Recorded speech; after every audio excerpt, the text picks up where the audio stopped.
Welcome to the second episode of the Drive with Passion podcast. This podcast is all about the different facets of automotive enthusiasm. And today, we're going to learn about automotive photography. Have you ever noticed how obvious it is when you see a professional shot of a car versus an amateur one? What is it that a professional is doing that makes the car look that good? How can you emulate that?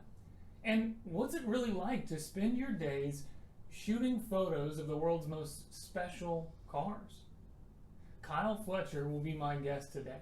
He's been shooting cars for nearly a decade and is one of the most innovative and detail-oriented photographers around. Before we sit back and learn from the master himself, please keep in mind that if you're listening to this on your favorite podcast platform, full videos of this discussion can be found on YouTube. Just search for Rivers Cars, all one word, and with that, let's start the episode. Welcome, Kyle. Thank you for joining me. So you're an automotive photographer, and I thought before we do anything else, I'd let you tell the audience kind of about yourself and your love for cars. Oh, nice. Well, what's going on, everybody? My name's Kyle. My last name is Fletcher. I'm an automotive photographer based down here in South Florida, preferably the Fort Lauderdale and Miami area. I've been shooting cars for about 7.5 years. I originally started back in high school. My father bought me a camera, and I just started taking photos of cars in my student parking lot. I went to a middle to upper class high school, so it was nice cars. At the time, it was like those brand new G37s and those Lexus IS 250s and, pretty much, anything JDM that was lowered on wheels, I would just take photos of it. And then there was, since it was a middle to upper class high school, there was always the rich kids that, were driving daddy's cars. And I remember there was this one kid that had a 997 GT3. And that was like one of my first big cars I've ever shot because he would drive it to the student parking lot. A senior in high school would drive it to the student parking lot. And we would just take photos. And I just got hooked on taking photos every day. I started taking everything from still shots, interior shots, and I just developed a love for the rolling shot because I just felt like I was like, what does a car do? It drives. So everybody wants to see a car in motion. It's like you can only really see it parked for so long until you get bored of it. So I just went on a mission of trying to shoot as much as possible, as many times as possible. And I here I am 7.5 years later. It's been a true good blessing. And yeah, that's a little summary, a little sum of who I am. That's awesome, dude. So what kind of hobbies do you have outside of automotive interests? Wow. So it actually took me a little bit to develop more of hobbies outside of photography because I was so focused on it when I was starting off that I kind of like lost the real me. I started to just focus so much on photography that, I love going to the gym, love working out. Outside of that, this is more of like a conservative world. I love going to the gun range, love anything car related. And to be honest, I love music, love going to concerts, love experiencing everything from hard rock, heavy metal to orchestra and just more mellow tone. And honestly, music is probably a big thing for me. I love going to just listen to all types, whether it's country, whether it's hip hop or anything that it requires a constructive form of creativity and form of music is just my breakaway from photography. And also kind of inspires me a little bit because, when I watch a lot of acoustic bands or I watch a lot of bands and see how they perform and how they create, it just makes me so inspired to keep doing what I do in my world. But yeah, and lastly, I love the game too. Love the PC game. And my friends and I are playing a lot of. We kind of got over Call of Duty because as of right now, the last Call of Duty sucks. We're waiting for Battlefield. I love Formula One. I'm a big racing fan too. That's another hobby of mine. I love everything Formula One to IndyCar to NASCAR to anything that's motor and races. I don't care if people flame NASCAR. Not really many people flame Formula One, but I love anything racing. Love sports. Love all sports. I'm a huge sports guy. But back to your question before I break away. Playing a lot of Halo right now, to be honest with you. I was born in 95, so I'll flat out admit it. I play a lot of Halo. Fair enough. Fair enough. So back to the cars then. If you had to pick one car as your favorite car of all time, what would it be? You can only pick one. Wow. I've shot many cars that I've shot, or that like my favorite just overall. Just overall, you can only have one. Everything else gets crushed. I'm not gonna lie to you. People are probably gonna like roll their eyes at this. I've shot so many cars in life. I've been around so many. Excuse me. I've been around so many. I've driven so many, but there's just always that one car that, when I was a kid, that made me go, I want that so bad. And still to this day, I fall in love with it. And you ready? Bring it on, buddy. It's the silver R34 that Paul Walker drove in Too Fast, Too Furious. Man, That'll forever be one of my all-time favorite cars. That'll forever be, every time I see that thing, that scene when he pulls out of Miami and he drives down the causeway with the blue neon on, and that thing just hauled. Still to this day, I remember being like, they filmed that movie down here, by the way, literally like probably 10 minutes from here. But honestly, every time I see that movie and every time I see that car, it just makes me go, that's probably one of the sexiest cars I've ever seen in my entire life. And that's me. And I've driven LaFerrari's P1s, I've driven Pagani's Koenigseggs, I've been around them all. And just every time I see that R34, I go, it's probably one of the nicest cars I've ever seen. it's just so unique, you know? And I think Very. it's a great pick because it kind of translates to a huge swath of the automotive enthusiast population. Everybody kind of hopped on the Supra that he drove, Yeah. the orange one. Everybody kind of hopped on that, but I guess I just cherish that car so much is because how rare it is, because it's Right. illegal here in the States right now. And I know we Right. have about like 4 or 5 more years to go, because I think that year was like a 2001. So I think Right. we got like 4 more years to go, because it's 25 years. I think. I don't know.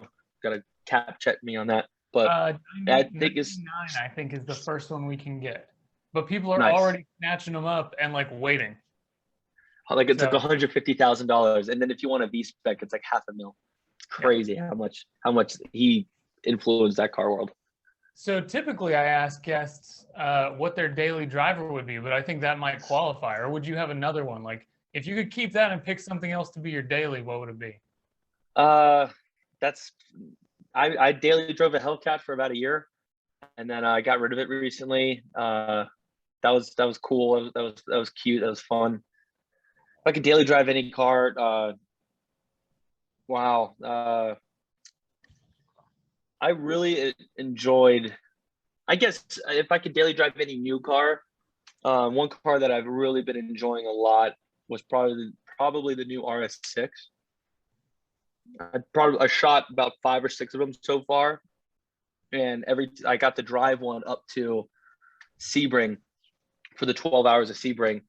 I got to drive one about 2 hours, and I drove it 2 hours back. And I must say, it was like the all-around multi-purpose Yeah. car, and it was awesome. I went up with my buddy in his GT3. You know, we raced a little bit. You know, we had fun on the way to the track, and then when you turn it in comfort mode, it just cruises. The audio system's amazing, and the technology that Audi or Volkswagen, I must say, that has developed for Audi is it's honestly a really nice daily driver. But that's something new I could say, but I feel like that's a little bit too cliche because it's so new and expensive. But if I were to pick any car, I mean, oh man, you really got me thinking on this. I'm a big Taycan fan, big Porsche Taycan fan. Those things are great. They drive awesome.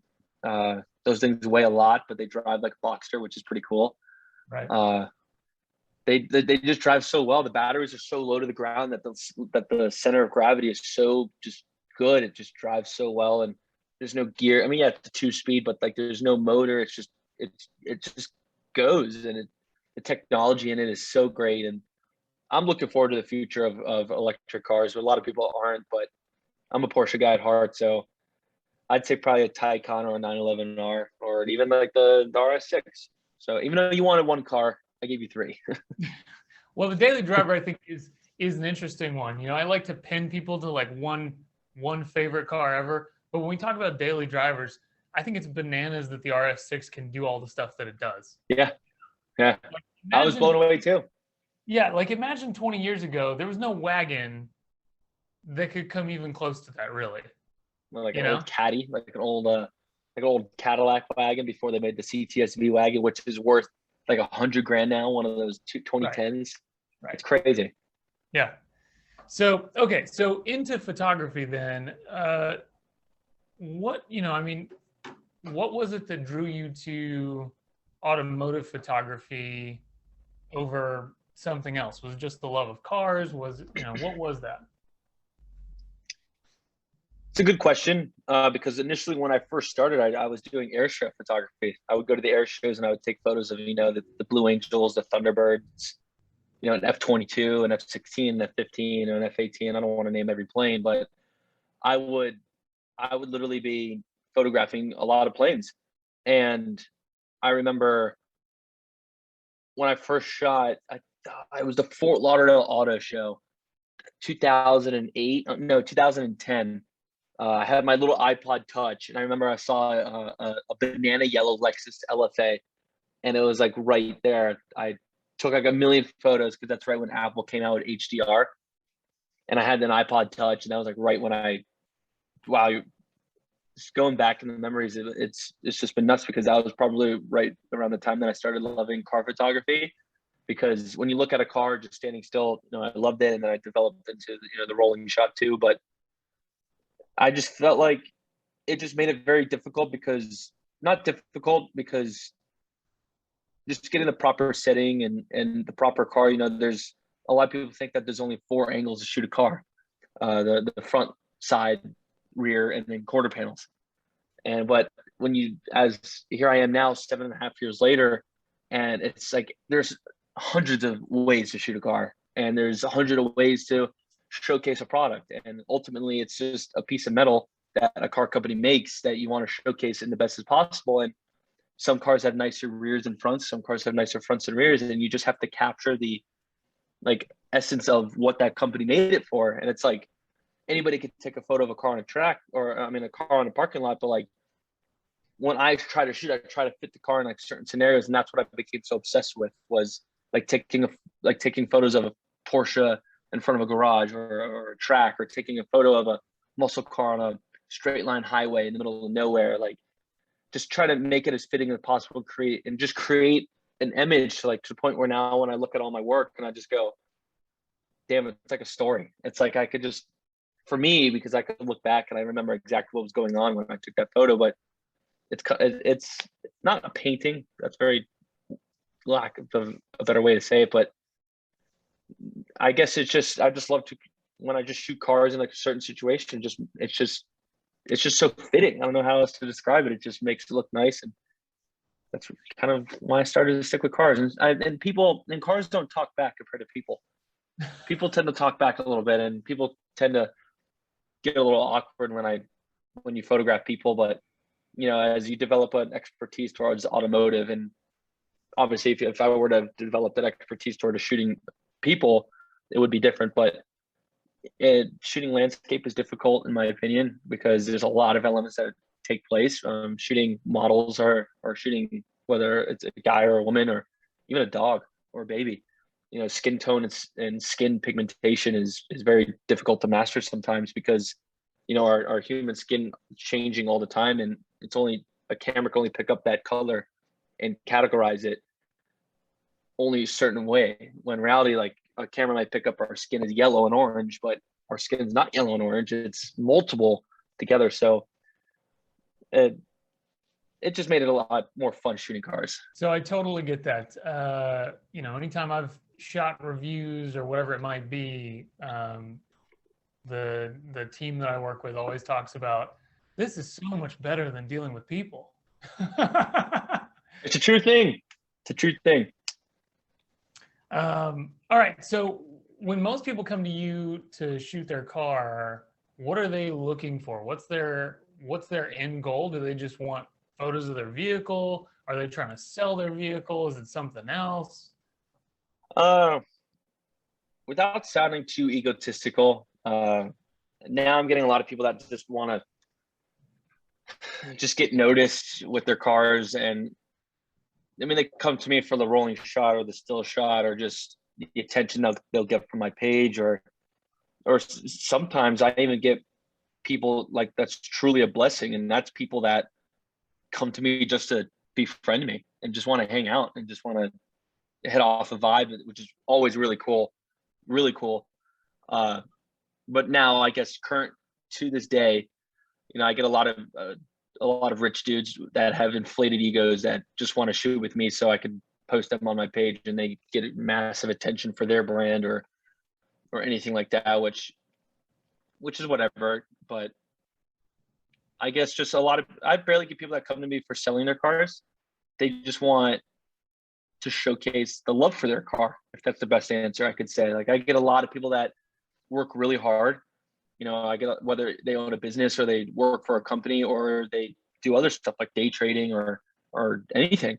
When they work really hard for their cars and they modify it, or even if it's stock, and they book me, and the one thing I noticed right away is how much love they have for it, which is always really cool.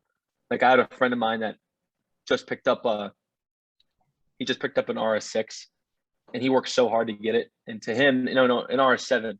It was a brand new Audi RS7, and the entire time we were shooting, in his eyes, this is from his eyes what he told me. He's like, I never would have thought to own my dream car, and here shooting it with you at a sick location and making something so memorable for me.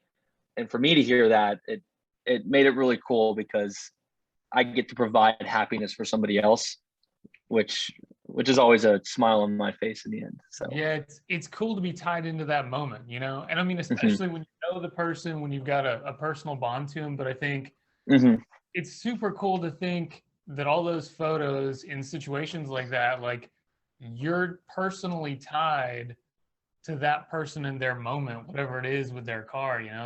That's pretty fulfilling, I would imagine. And the cool part, yeah, it is cool. And ultimately, I just love what I do. So all I care about is just photographing. And if somebody comes to me, I'll do whatever it takes to earn their business, because ultimately I just love going out and creating. I just love going out and taking photos and just creating good content, video content, photo content, and just really just have fun. That's my biggest thing. I guess that's another thing too that people have told me, is that they book me because they know I love it. That's awesome, dude. Yeah, I completely understand. That's what I hear probably most often with people in our situation where we kind of freelance and do automotive stuff. It's really not any one particular technical skill that a lot of us have. It's like you get the vibe, like you understand, like this inanimate object has like a soul kind of thing, Yeah. And I know a lot of the big sites, like Collecting Cars or Bring a Trailer, Cars and Bids, they're all really particular about. Dude, Bring a Trailer is popping off right now. Right. They're all about high quality photos. They don't want you sending in something you shot on your 7-year-old phone. Yeah. When it comes to Bring a Trailer, they want that upper stop, that classy level. If you want to sell something, take the time and make it look good and do it right. Yep. So that I could agree with. Yes. Yeah. So, for people that might be watching that are in a rural area, they're super far away from someone who does what you do or another automotive photographer, what are little things that they might not think about doing that will make their car look better when they take photographs of it? And if you just want to up that level, just you have to do your research, look up the 10 compositions of photography, play around with rule of thirds, play around with, polarizing lenses. Even if you have an iPhone, you can put a CPL filter in front of your iPhone and get creative that way. If you have a basic camera, mess around with the aperture, mess around with the shutter, mess around with the ISO, and just get creative, get low, turn the wheel, get a little off center, get a little to the right, to the left corner panel, and off center of the shutter, to ultimately just set yourself different from others. Is just try to be as original as possible and make content that makes you go wow. And I guess that's probably it. That's a great idea. I mean, I think a lot of people can get bogged down in the details. and they can forget the idea that ultimately you're trying to create a form of art, right? You're trying to make a emotional connection there to some degree, Yeah. grab Yes. attention. And if you get bogged down in the details, it's easy to miss that, Yes.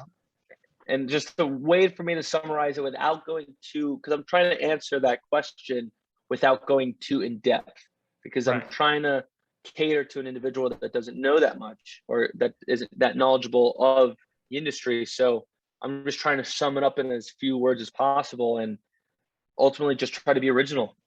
Just trying to create something that makes you satisfied and makes you go, "This is really cool." That's probably the best way I could explain that. And that's a feeling, and that's something that's inside of your head and your heart that is only fueled by your passion for creating cool photos. That's awesome. So if we take that a step deeper, then if we get into the details that not necessarily everyone's going to notice, I mean, if I put one of your photos up here on the TV versus like some random thing I shot, it would be immediately obvious the difference, right? But what is it, I mean, and we could do that with almost anybody, right? Like we could take a professional photo versus an amateur photo and almost always know. So, what are the little nuances there? What are the things that you're cluing in on as a professional that the amateur person wouldn't even think to do? It's just learning little things, everything from lighting, everything from sun positioning, everything from how fast you're going on a road, everything from how clean the car is, everything from the haze in the sky, everything from everything that I've learned from when I first started, and the different styles of composition and just how you choose to edit, and if you're using a polarizing lens, if you're using a prime lens, if you're using a telephoto, what aperture you're at, but these are all things that I'm throwing at you is just things I've learned one by one that ultimately helps construct a single image or a single set of images alone.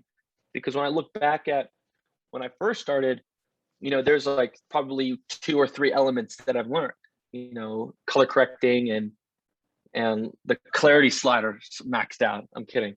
That's just a photography joke. It's not that funny. I'm kidding.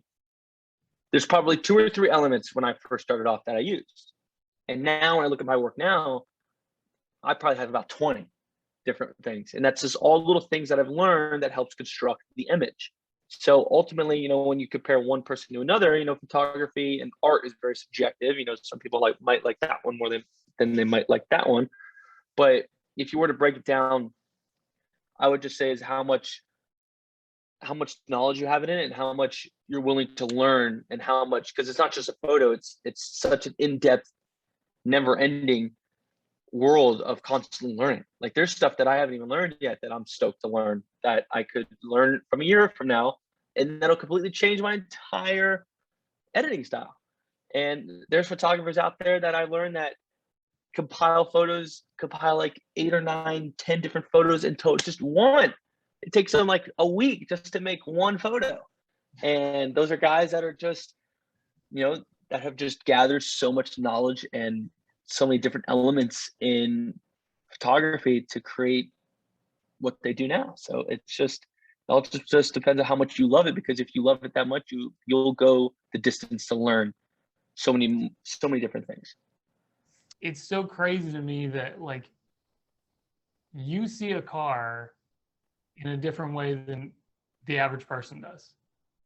Yeah, when I look at it, it's kind of weird. I didn't want to say that as an answer, but like when I look at a car in terms of photographing, I already know what the end photo is going to look like.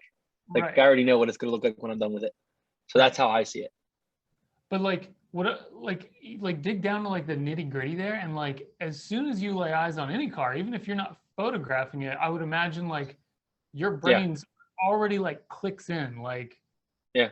it's like there's a shortcut to that idea of like, here's how to make that Toyota Tercel look really great. Yeah. And I actually had that about a few years ago. I had a client that reached out to me, and he's just he was super cool, and he was like, "Hey man, I just been saving up money, and I know this was your rate, but like this is all I could afford." And he had a normal, like an old like EK hatch Civic, and I was like, and I didn't turn him down. I didn't. I was like, "Let's do it." I'm like, "Come on, let's go." And I made him fall in love with his car. He was super happy. He thought I was gonna like ignore him, and I was like, "No, dude. I mean, I'm not looking for anything out of this story, but I just really wanted him to be happy. And just based on what he was saying to me, it just shows that he was just so devoted to his car and how much he loved it. And, if that's his way of bringing happiness to a very dark world that we kind of live in, basically, that a lot of people are very, down and very stressed out. So I was like, what, dude, keep it between us. Let's go shoot. And me and him hung out for about 2 hours, and I did my best, and he was pretty happy, and the rest is history. So It is kind of nice now that there's so many assets for people to be at least able, if they want to go learn that stuff. They're not stuck having to, look up some random place to go learn some of these skills. Most of the simple stuff, at least, they can find online, which I think is nice. yes. What's your favorite shoot ever? Like, what's the the the thing that you look at and you're like, I can't believe I got to do that? Wow, that's like asking a baseball player what his favorite hit was. Uh, uh, there's, I'll name a few, and then I'll probably pinpoint it. I got an opportunity to shoot two LaFerraris together, a normal coupe and a LaFerrari Aperta, which is the Spider, the convertible, if you want to say that. I think it's just Spider because the hard top, you have to take it off. Shooting those two together were really cool because the owner told me it was a $10 million photo because that's how much Ferrari offered them for the two cars and for both of them together because they were identical. They were literally twins. And that was pretty cool. That was a cool opportunity. And I got to drive the Aperta too because I was 6'4". So I got to fit in the Aperta and my knees weren't hitting the damn roof.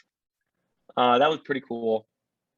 But I guess my favorite, I did one about 2 years ago. I shot a picture of a GTR at night shooting flames, which is a very difficult photo. It was a GTR. We were at night. We were going like 60, 70 miles an hour. Oh, And the owner had it. I've seen this. It's on your Instagram. You're on the highway. Am I right? Yeah. We were on the highway. We had to go like 60, 70 miles an hour, and he had to pop back to neutral and just red line it. And I finally got that shot. And I remember, regardless if it's hot or cold, if you're going on the highway and you're going 80, you just automatically just start to freeze to death. It's so cold. Right. And I remember I got that shot and I like screamed. I was shirtless too because the shirt was getting stuck to me. And I just screamed on the top of my lungs. And I was so happy. That was a cool shoot. January of this year, I got to do three McLaren 765 LTs. I got to do all three of those together, and I got to take a rolling shot of all three of them. All three of them together. It was a green, orange, and blue one. They were triple stacked, and that was a really cool photo that I got to take. And then another one of my favorites was a good client, a good friend, Fred, and his Miami Blue GT2 RS. We went down to Miami and shot that in the Port of Miami tunnel coming out into the light. And it was a rolling shot. And that was my first ever limited print sale I did, which sold out so fast. And it was truly a blessing because that was an awesome shoot. But pinpointing down my favorite one, that wouldn't be fair to the owners that are probably going to listen to this. So I'm just going to say that so far in recent months and time, those three shoots that I mentioned were probably up there on the top. Yeah, that sounds pretty special, dude. Thank you. Yeah, it's I try to cherish every shoot as a whole. Every single shoot, I try to cherish as a whole. Everyone. Right. And that's a good perspective, dude. You never know what the future holds, and so it's good to be grateful for all the cool stuff we get to do as automotive people. I count my blessings every day. Especially the last year has like taught people how important like self-care is. Yeah. A lot of people don't take it seriously, but in a world where one of my biggest idols killed himself because he was not happy with himself, it really made me ultimately lead me to where I'm at now of just going, maybe he just needed a day off. Maybe he just needed a nap. And, I'm exaggerating that, but ultimately that's really what you need is you just need time to yourself, and you need to shut off work. You need to don't shut off family because they're there for you, but it's just to just take a breather and just focus on yourself and what makes you happy. And that person that I referenced was the lead singer of Linkin Park. He killed himself, and I was a big fan of them, and he was what I always thought was like the nicest guy in the world. And because he had a wife, he had family, he had kids, and he's one of the biggest rock stars in the world. And come to find out that he was just facing hardcore depression and he wasn't happy, and ultimately led to his death. But same thing, we know like actors like Robin Williams, one of the happiest guys, one of the most comedic guys, probably never had time to himself. And ultimately, it was crazy seeing Chester's death, because that really made me go, somebody that was so creative and somebody that was in music, like I told you when we first started, somebody that was so creative in the music industry and that literally had it all, literally had remarkable bandmates behind him, had a wonderful wife, had a wonderful family. And for him not to be happy, that just makes you realize, you could literally have everything in the world and not be happy. Yep. And ultimately that just further progressed into me getting older and realizing how much time to yourself really means. And that you should just focus on yourself, focus on your health, and just be happy and find happiness, learn to love yourself. And that became my number one priority. How many days a week do you shoot, do you think? Back when I first started, in the first 6 years or so, it was about the first 4 or 5 years, I would try to shoot every day, like every single day, like twice a day. And it just became so draining, but that kind of put my foot on the map. And, but it got to the point now where I value my time so much, and now I'm being booked, and now I do a lot of, because Fletcher is also a marketing photography company. So I deal with a lot of clients in social media. So I just like to branch everything out and just really give a lot of time to myself, because I've learned the value of time and how important time is, and learned how important time is when you put it towards certain things, and you only get a certain amount of it a day. You're sleeping for 6-7 hours of it, and then you're eating for about 2 hours of it. And then ultimately you really just have 14 hours of your day left, 15 hours of your day left. Yep. Sometimes 12. So it's like, what are you going to do with those 12 hours?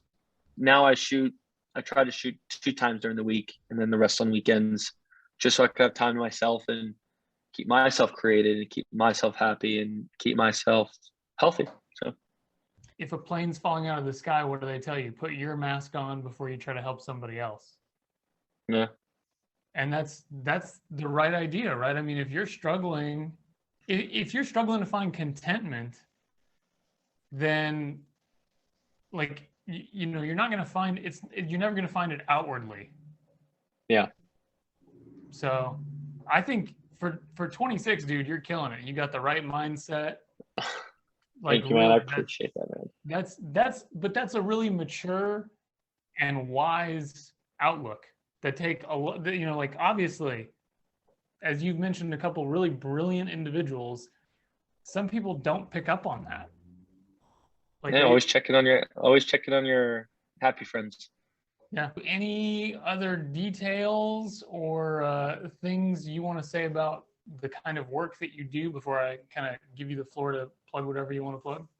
I recently sold all my Canon stuff, and I went Sony, which is pretty cool. I was gonna ask you what you shot with, yeah. Yeah, I was using Canon for about 7 years.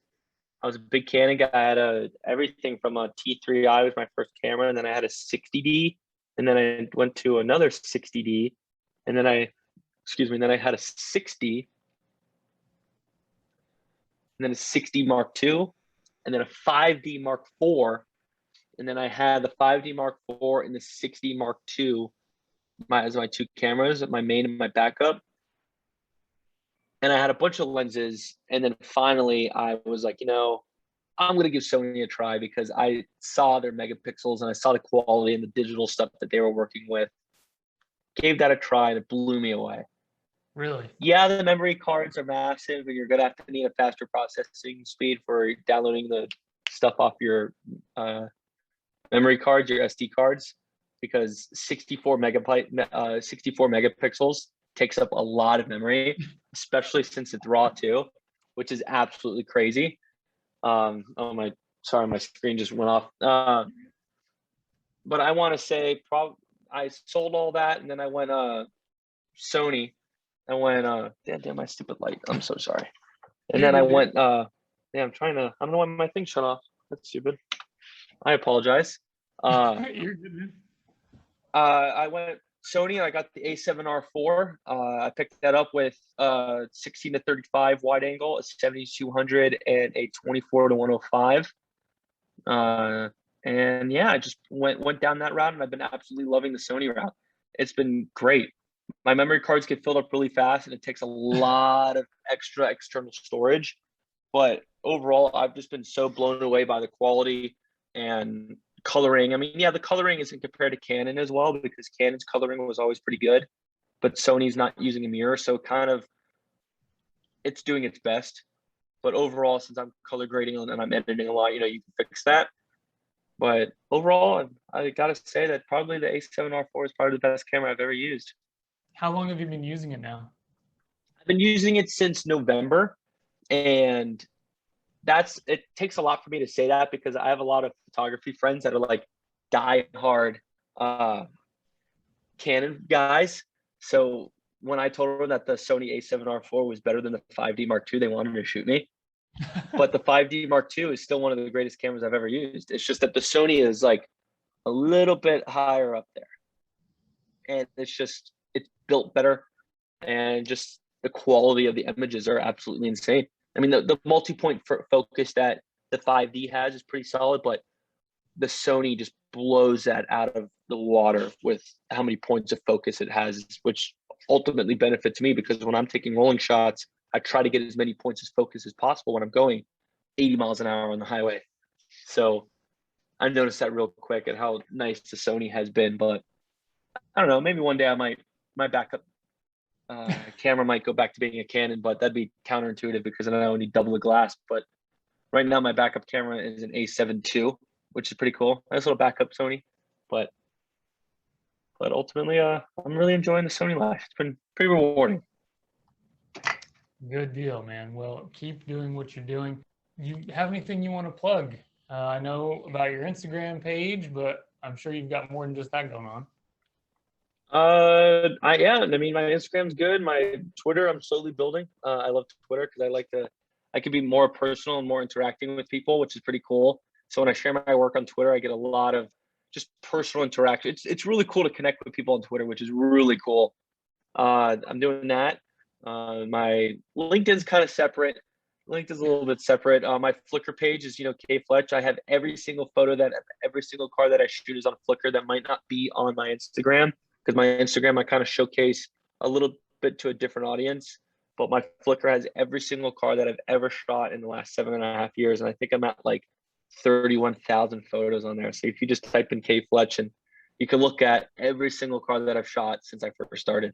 So you could go back to my original work all the way up to now, and everything that we talked about, the McLaren shoot, the Ferrari shoot, the GT2 shoot, everything is on my Flickr if you really want to dive into my catalog of stuff. But that's all I'll mention right now. Awesome, dude. I really appreciate you doing this. I'm sure everyone watching will appreciate the insights that you've given, and hopefully be able to enjoy your work now even more. I didn't even know about your Flickr page, so that's great. Yeah, I dump everything on there. That I don't really promote it that much, because I like to make it like a little hidden gem if somebody finds it, because I have everything on there, like work that I don't even publicly post. People go, "You did this, you did that," and it's pretty cool when people find out It's like about the it. Kyle archive. Yeah, literally, it's like a massive catalog archive of everything that I do, and those that get to find it. I mean, I have a link in my bio on my Instagram, but I have it to the point where you have to open up my as actual bio, because you have to drop the tab, and then the link is there. So whoever finds it gets to see every car that I've ever shot. So, Well, again, I really appreciate you being here and spending time with us. And hopefully next time we'll have even more interesting stuff to talk about. Dude, I could talk forever, and because I don't really go outside that often. I'm kidding. I don't really interact with that many people. I'm very introverted, so it's nice to break away and get to let loose and talk a little bit. So ultimately, thank you for having me, man. Yeah, absolutely, dude. Anytime. So that's episode 2. I want to thank Mr. Fletcher for spending time with us. Clearly, that knowledge and insight that he's got about automotive photography is next level, to say the very least. His Instagram is kfletchphotography. And if you're in the Southeast and need someone to take pictures of your car, there's no better man. Episode 3, next week, will be all about the different automotive companies that are flying versus the automotive companies that are failing, and where we think they're going to go in the future. My guests will be 2 of the most popular writers on the site hotcars.com, and I think you'll enjoy hearing their professional opinions that kind of feature some in-depth insider information. I really hope you've enjoyed this episode.